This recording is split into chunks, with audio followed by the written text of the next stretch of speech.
Claves de la semana. Seguimiento de noticias internacionales elaborado por CESTE. En la última cumbre celebrada en agosto, la asociación conocida como BRICS, Brasil, Rusia, India, China y Sudáfrica, acordó ampliar a 11 el número de participantes con la integración a partir de enero de 2024 de Arabia Saudí, Argentina, Egipto, Emiratos Árabes, Etiopía e Irán. El grupo denominado BRICS representará el 46% de la población y en torno al 37% del PIB mundiales. Además, contará con la participación de varios de los mayores exportadores de petróleo del mundo. La ampliación supone un éxito diplomático de China, uno de los primeros impulsores de la iniciativa.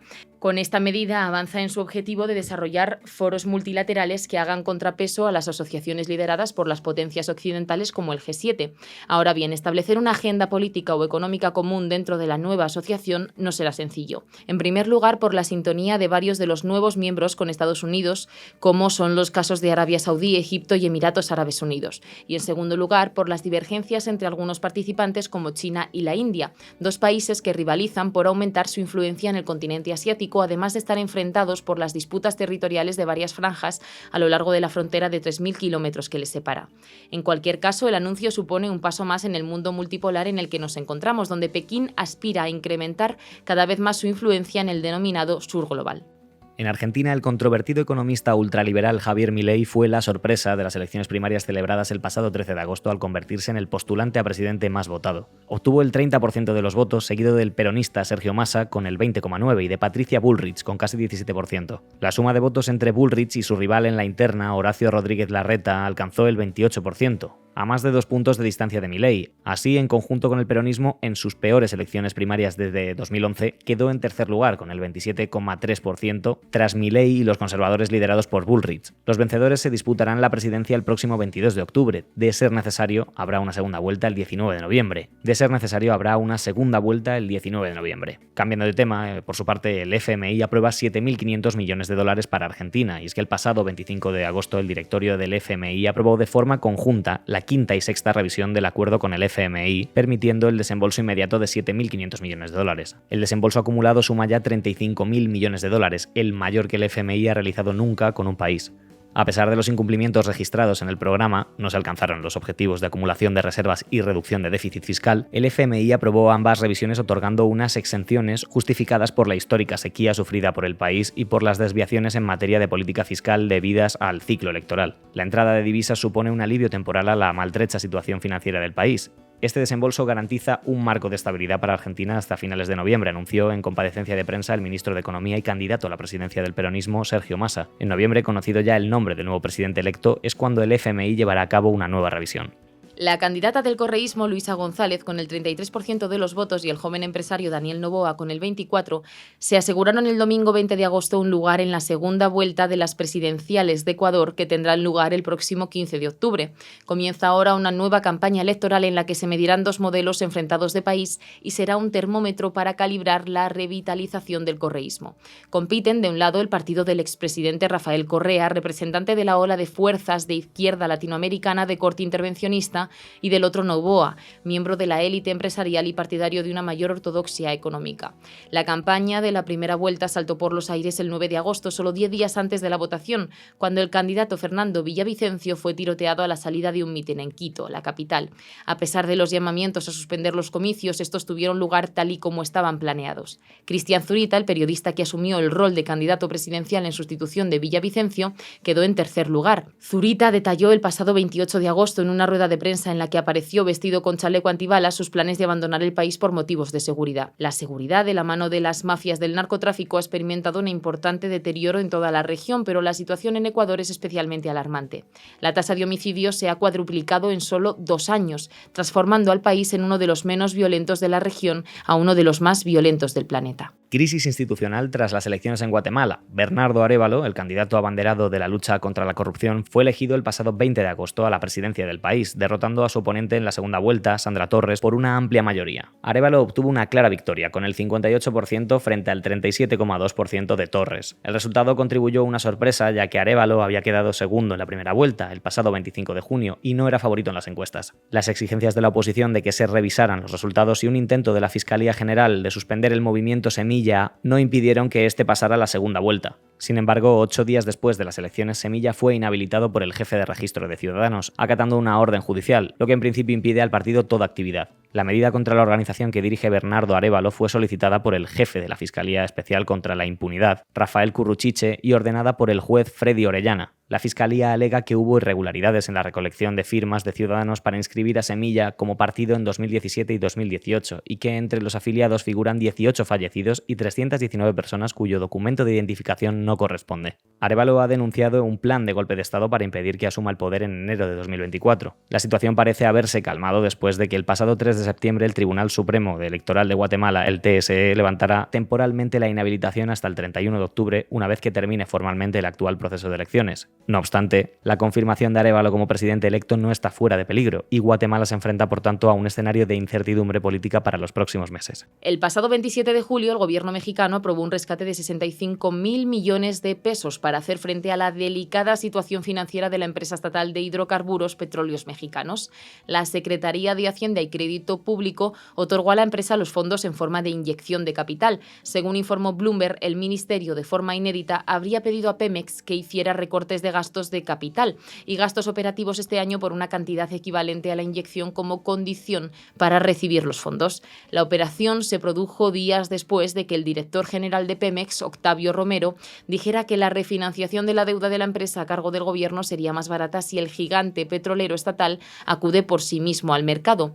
De este modo, la empresa, cuyos beneficios cayeron significativamente a 25.440 millones de pesos en el segundo trimestre de 2023 frente a los 56.750 millones de pesos del primero, decidió aparcar los planes para refinanciar su deuda en el mercado. Así, Pemex ha suspendido por el momento sus planes de recaudar al menos $1.000 millones en una operación de deuda respaldada por activos estructurada por Goldman Sachs.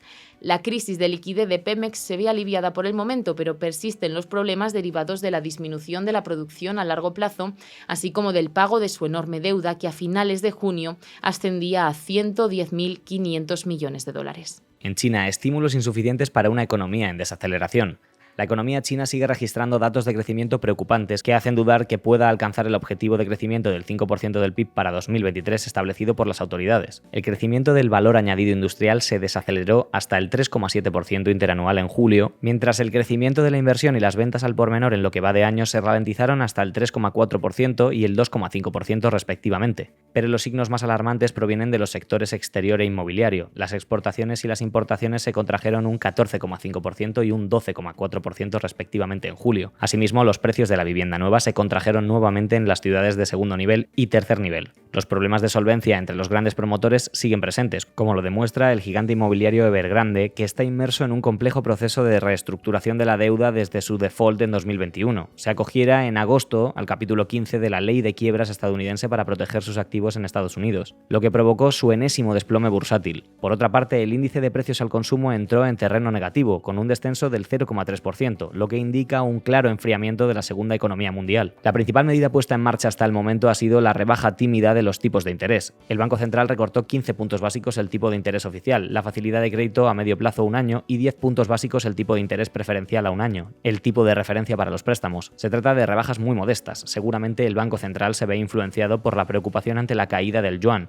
El Gobierno central por el momento sigue evitando, a pesar de la creciente presión, introducir grandes estímulos fiscales debido a la preocupación que suscita la deuda pública, especialmente a nivel local. Sin embargo, dado que la crisis inmobiliaria es seguramente el mayor lastre para la economía, es probablemente que en los próximos meses las autoridades centrales flexibilicen aún más las políticas inmobiliarias, incluyendo los tipos hipotecarios, los requisitos de pago inicial y las restricciones de la compra de viviendas. El Banco de Japón ha relajado en su última reunión de julio los controles sobre su mercado de deuda pública, modificando una de las piedras angulares de su política monetaria ultralaxa y que aplanaba artificialmente la curva de tipos. Ello ha provocado un aumento de los rendimientos de los bonos de referencia del país, que ha alcanzado el nivel más alto en 9 años. En un movimiento inesperado, el Banco de Japón dijo que ofrecería la compra de deuda pública japonesa a 10 años hasta el 1% de operaciones a tipo fijo, ampliando así la banda de fluctuación de los rendimientos a largo plazo. Asimismo, el Banco Central añadió que mantendría en principio el límite máximo del 0,5% en los rendimientos de los bonos a 10 años, pero que este nivel sería una referencia en lugar de un límite rígido.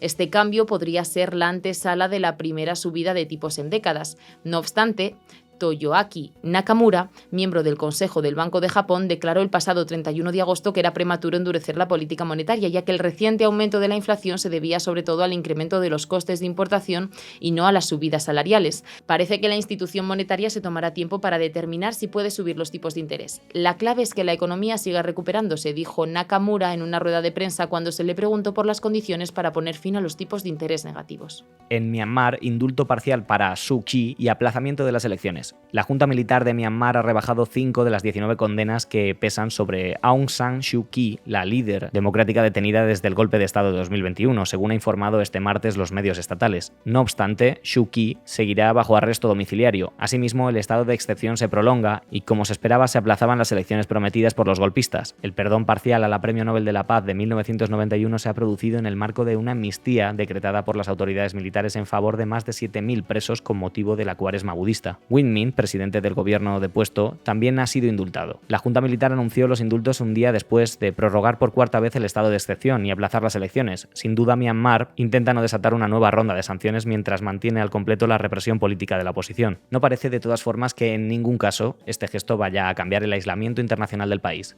La Unión Europea lo ha tachado de gesto sin sentido y ha recordado que considera los juicios por motivos políticos totalmente inaceptables. Asimismo, la portavoz de Exteriores Nabila Masrali señaló todos los presos políticos y las personas detenidas arbitrariamente deben ser puestos en libertad inmediata e incondicionalmente. El gobierno pakistaní se enfrentará con dificultades para aprobar la próxima revisión del acuerdo con el FMI. Recordemos que en el mes de julio, Pakistán, en medio de rumores ante un posible default de deuda, firmó un acuerdo con el organismo internacional por valor de 3.000 millones que alivió los temores y fue celebrado con fuertes alzas en la bolsa de Islamabad y un momentáneo rebote de la rupia. Sin embargo, el adverso cuadro macroeconómico y la compleja situación política van a complicar la segunda revisión del acuerdo prevista para noviembre. La rupia no ha dejado de debilitarse este verano, registrando una depreciación de más del 7% en poco más de un mes. En paralelo, el margen del tipo de cambio oficial con el del mercado no oficial se ha disparado hasta el 5,6%, lejos del máximo del 1,25% acordado con el FMI.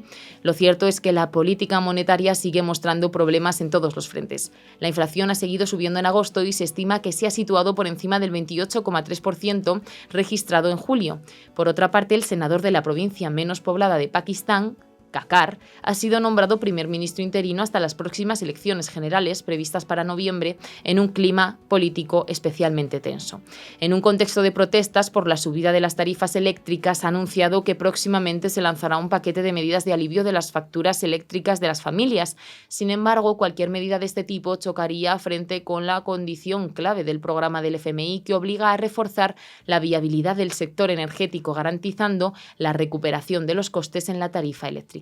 Pasamos a Rusia, donde se mantiene una economía de guerra, y es que el 14 de agosto el rublo ruso se desplomó hasta los 100 rublos por dólar, el nivel más bajo desde que Moscú iniciase la invasión a Ucrania. La moneda ha detenido uno de los peores desempeños en lo que va de año, solo comparable con el peso argentino, el bolívar venezolano o la lira turca. La pérdida de valor del rublo provocó una intervención de emergencia del Banco Central de Rusia, que elevó los tipos de interés 350 puntos básicos hasta dejarlos en el 12%. Pese a que la moneda ha recuperado parte de su valor desde entonces, los acontecimientos del pasado mes de agosto reflejan la vulnerabilidad de la economía rusa, que comienza a resentirse tras más de un año soportando el impacto de las sanciones. La adopción de sanciones energéticas como el límite del petróleo procedente de Rusia o la paulatina desconexión de la Unión Europea del gas natural ruso, que se produjo entre finales de 2022 y comienzos del 23, están finalmente dando resultados. Efectivamente, 2023 va a ser un año especialmente complejo para la economía rusa. La reducción de las exportaciones energéticas y la normalización de los precios de la crisis energética vividas en 2022 han disparado el déficit presupuestario. Se estima que el déficit se elevará por encima del 6% del PIB en 2023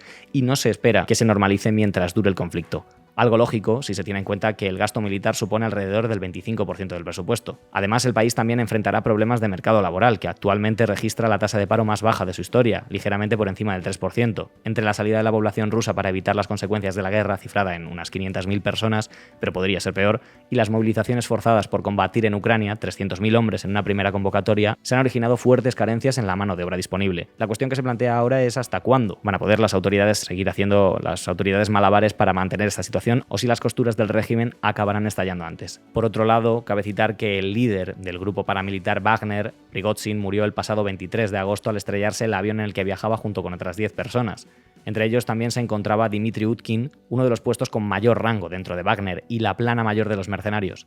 Las autoridades rusas están buscando la caja negra del avión para investigar lo ocurrido. Algunos testigos del accidente afirmaron que el avión fue derribado por un misil de los equipos de defensa antiaérea de la región de Tver, donde tuvo lugar el accidente. Recordemos que Prigozhin protagonizó hace alrededor de 2 meses un motín contra los líderes del ejército ruso, Sergei Shoigu, ministro de Defensa ruso, y Valery Gerasimov, líder del Estado Mayor. Gracias a la mediación del presidente bielorruso Alexander Lukashenko, se consiguió frenar la marcha de Prigozhin y los mercenarios Wagner y se negoció su salida del país. Sin embargo, todo apunta a que el Kremlin ha decidido anular definitivamente la amenaza que Prigozhin suponía para la credibilidad de Putin. A lo largo de estos meses, el Kremlin ha tratado de minimizar los riesgos y costes de prescindir del líder del grupo paramilitar, especialmente en África, donde el grupo Wagner ha sido especialmente útil para favorecer los objetivos exteriores rusos. Así pues, hay indicios que apuntan a un trasvase de fuerzas entre los mercenarios Wagner y otros grupos paramilitares rusos como Red Security o Convoy PMC, aunque se duda de que vayan a tener el alcance y la dimensión que ha alcanzado Wagner.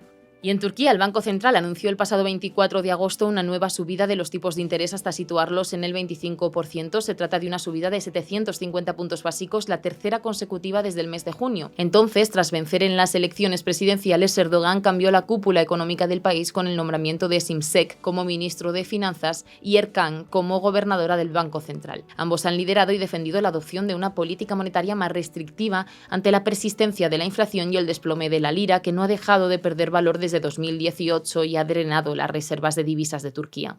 El endurecimiento de la política monetaria ha hecho que las reservas netas de divisas vuelvan a aumentar desde los 48.000 millones de dólares en mayo hasta los 69.000 millones actuales. Además, la lira ganó un 1,3% nada más conocerse la decisión del Banco Central.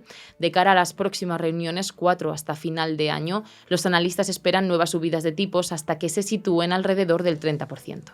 En Arabia Saudí planteamos la duda de si es el futuro rey del fútbol, y es que se calcula que los 4 principales clubes de fútbol saudíes, participados todos ellos por el Estado, han gastado más de 800 millones de euros en fichajes, un importe que duplica la cifra registrada por el conjunto de la Liga Española, unos 405 millones de euros. Al dinero invertido en fichajes se suman los descomunales salarios acordados para atraer a varias de las principales figuras internacionales, como por ejemplo el futbolista Karim Benzema, que percibirá, según los medios de comunicación, 100 millones de euros por temporada, una cifra que multiplica por 10 los emolumentos recibidos durante su etapa en el Madrid. Esto es posiblemente tan solo el inicio. Riyadh asegura que la Saudi Pro League se convertirá a medio plazo en una de las 5 principales ligas del mundo. Además del terreno futbolístico, el Fondo Soberano Saudí ha invertido el último año importantes sumas de dinero en otras disciplinas deportivas, como el golf o la Fórmula 1. La apuesta por el deporte se enmarca en la estrategia de Arabia Saudí de mejorar su imagen en el exterior, después de la crisis de reputación que desencadenó la participación de la guerra civil en Yemen y el asesinato en oscuras circunstancias del periodista Jamal Khashoggi. En el plano económico, las autoridades saudíes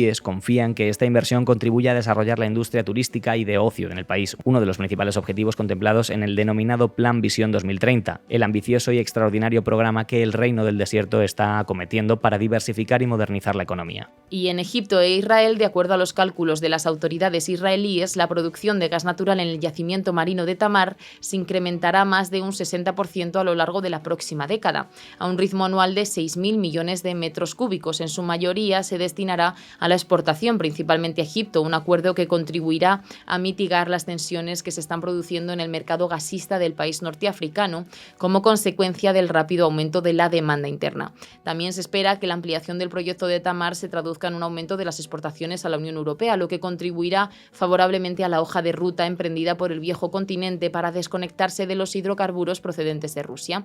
Por su parte, el desarrollo de la industria gasista incrementará los ingresos anuales del Estado hebreo. Según algunas estimaciones, el sector de los hidrocarburos ha aportado hasta la fecha más de 2.500 millones de dólares en impuestos. En Israel, retroceso democrático, y es que a finales de julio el Parlamento israelí aprobó la denominada Ley de Razonabilidad, una de las primeras medidas que la reforma judicial que el ejecutivo de Benjamin Netanyahu pretende aprobar a lo largo de esta legislatura. La nueva ley anula la capacidad del Tribunal Supremo para revocar normativas aprobadas por el gobierno. La oposición considera que esta medida, característica de los países autocráticos, constituye una preocupante erosión de la separación de poderes y de los valores democráticos. Además, podría favorecer la corrupción y el clientelismo. La ley ha sido aprobada pese a contar con el apoyo de un solo tercio de la población, un rechazo mayoritario que se ha evidenciado en las multitudinarias manifestaciones que se han producido durante 30 semanas consecutivas. La normativa ha provocado incluso una división dentro del ejército, una de las instituciones más valoradas del país. En protesta, más de 10.000 reservistas han amenazado con dejar de prestar servicio en las Fuerzas Armadas, una posibilidad que podría limitar las capacidades militares del país. La aprobación de la ley de razonabilidad se produce apenas unos meses después de la introducción de otra normativa que limita las circunstancias en las que el primer ministro puede ser cesado, una reforma que blinda la permanencia en el poder de Netanyahu en caso de que sea condenado por juicios pendientes por supuestos delitos de soborno, fraude y abuso de confianza. En Libia, tras más de 2 años de negociaciones, las 2 sucursales en las que está dividido el Banco Central han acordado iniciar un proceso de reunificación.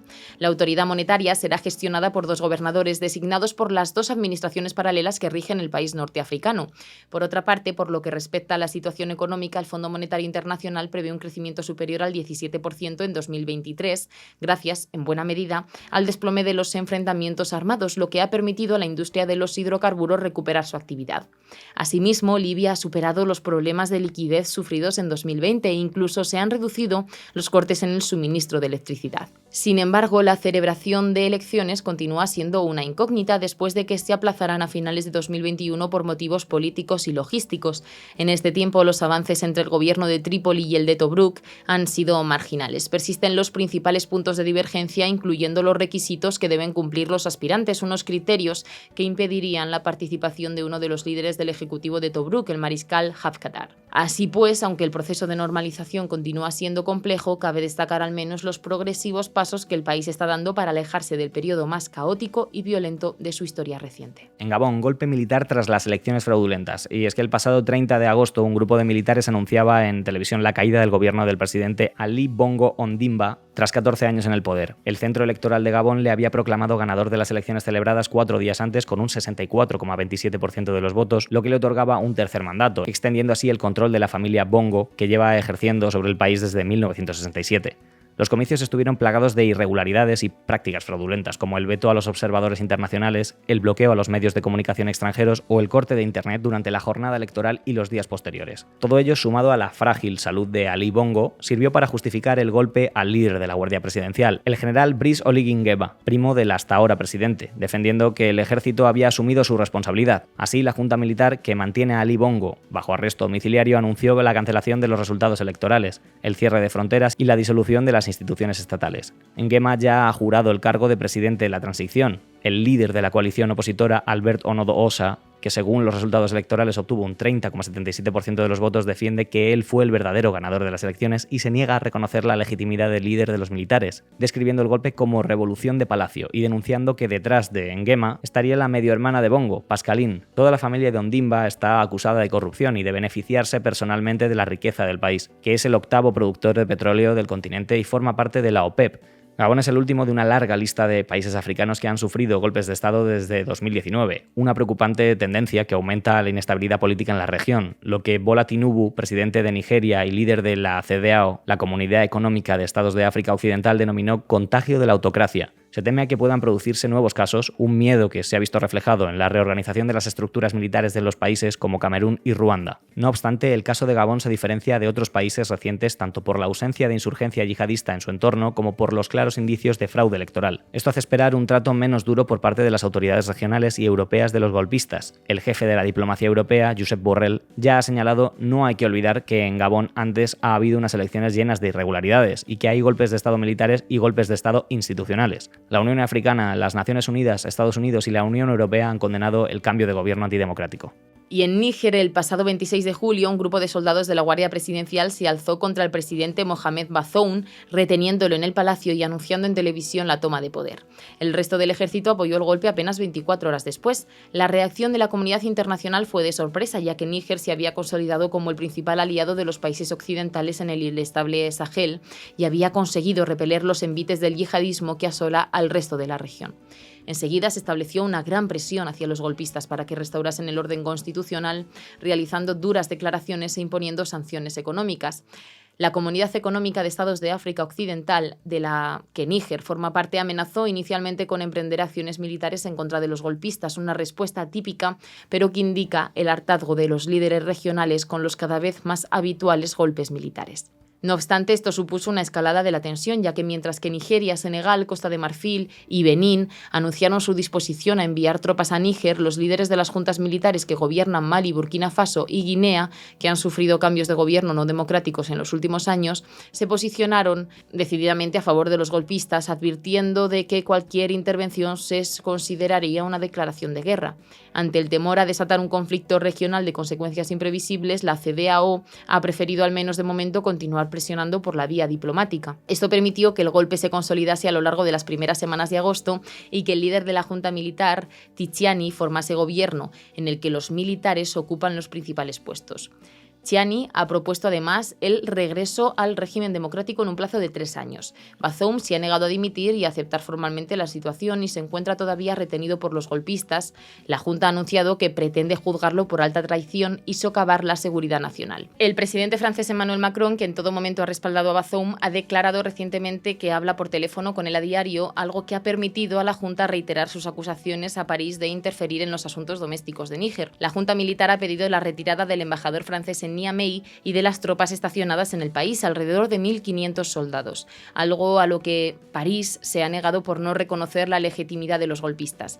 Además, y siguiendo de nuevo la tendencia de otros golpes en la región, donde se ha extendido un marcado sentimiento antifrancés, los golpistas han roto los acuerdos militares con Francia y han mostrado su acercamiento a Moscú, aunque el difícil verano del grupo Wagner ha impedido la consecución de ningún pacto. Una de las socorridas razones que dio Tchiani para excusar el golpe fue el deterioro de la situación de seguridad, pese a que la violencia yihadista en Níger se había producido tras la llegada de Bazoum al poder. Desgraciadamente, los grupos terroristas han intensificado sus ataques en el último mes. Níger, uno de los países más pobres del mundo, con una renta per cápita de apenas $610, se enfrenta así a enormes retos en los próximos años. Polémica reelección presidencial en Zimbabue. El presidente Emmerson Mnangagwa se proclamó ganador de las elecciones celebradas el 23 y 24 de agosto con un 52% de los votos con su partido ZANU-PF, Unión Nacional Africana de Zimbabue, Frente Patriótico. En segundo lugar quedó Nelson Chamisa, líder de la coalición de partidos opositores, el CCC, la coalición de Ciudadanos por el Cambio, con un 44% de los votos. Chamisa ha rechazado los resultados y ha pedido la repetición de elecciones, a las que ha calificado de un fraude. Está respaldado por las denuncias de numerosas irregularidades en el proceso que han llevado los observadores internacionales y que han sido respaldadas por Estados Unidos y la Unión Europea. Mnangagwa ya sufrió acusaciones similares en 2018, cuando la Comisión Electoral le proclamó ganador de los primeros comicios presidenciales desde el golpe de Estado de 2017, liderado por él mismo, que propició la salida del longevo dictador Robert Mugabe, su antiguo compañero de armas y entonces líder del ZANU-PF. La dureza con la que ha gobernado Mnangagwa durante su primer mandato le costó sanciones de la Unión Europea, Estados Unidos y Reino Unido. La credibilidad de las elecciones era clave para recuperar el apoyo internacional y poder reestructurar su deuda. El país declaró un default en 1999 y desde entonces no ha podido acceder a financiación externa. La incapacidad de celebrar unos comicios libres, creíbles y justos dificulta la consecución de un acuerdo que reviviría una economía lastrada por años de hiperinflación y mala gestión macroeconómica. Y en Estados Unidos, el pasado 14 de agosto, el Gran Jurado de Atlanta imputó al expresidente Donald Trump por las presiones al secretario de Estado de Georgia para que encontrara unos 12.000 votos para superar el resultado que favorecía a Joe Biden y de esta forma conservar el cargo del presidente de la Casa Blanca. Este caso se suma a los otros 3 que tiene abiertos el expresidente. El primero por los pagos a la actriz Stormy Daniels para que mantuviese en secreto los presuntos encuentros que tuvieron lugar entre ambos para que no le perjudicasen durante su campaña en 2016. El presidente también está acusado por la tenencia ilícita de material clasificado relacionado con su presidencia en su residencia de Mar-a-Lago. Por último, enfrenta una acusación por incitar a la insurrección durante el asalto al Capitolio protagonizado por sus seguidores el 6 de enero de 2021. Los juicios de las 4 causas judiciales donde se decidirá finalmente si el presidente es culpable se celebrará a lo largo del año 2024. El exmandatario también pretende presentarse a la elección y de hecho se encuentra a la cabeza de intención de voto entre los candidatos republicanos. Y para terminar, en la Unión Europea, récord de importaciones de gas natural licuado de Rusia. Las importaciones europeas de gas natural licuado procedente de Rusia crecieron un 40% durante los primeros 7 meses de 2023 con relación a los volúmenes de 2021. De esta forma, Rusia se sitúa como el segundo mayor proveedor de GNL de la Unión Europea por detrás de Estados Unidos. Por países, Bélgica y España se encuentran entre los principales importadores. Bruselas se sitúa a la cabeza en importaciones, ya que su puerto de Zeebrugge es uno de los puntos europeos de transbordo de GNL de buques cisterna a buques de carga. La empresa española Naturgy y la francesa Total cuentan también con contratos en vigor para grandes cantidades de GNL. La Unión Europea se ha marcado como objetivo desvincularse por completo de los hidrocarburos rusos para 2027, pero todavía no ha impuesto sanciones al GNL. ante la posibilidad de que esto no desemboque en una nueva crisis de suministro como la vivida en 2022. Actualmente los inventarios de la Unión Europea se encuentran al 90% de su capacidad, en teoría suficiente para cubrir la demanda europea durante el invierno. La Unión Europea ha logrado salir relativamente exitosa de la crisis energética, pero no ha conseguido romper definitivamente los vínculos energéticos con Rusia. Y hasta aquí nuestro repaso de noticias internacionales de la semana. Pero recuerda que puedes consultar más desde el apartado de comunicación claves de la semana de nuestra web www.cesce.com. Hasta la próxima.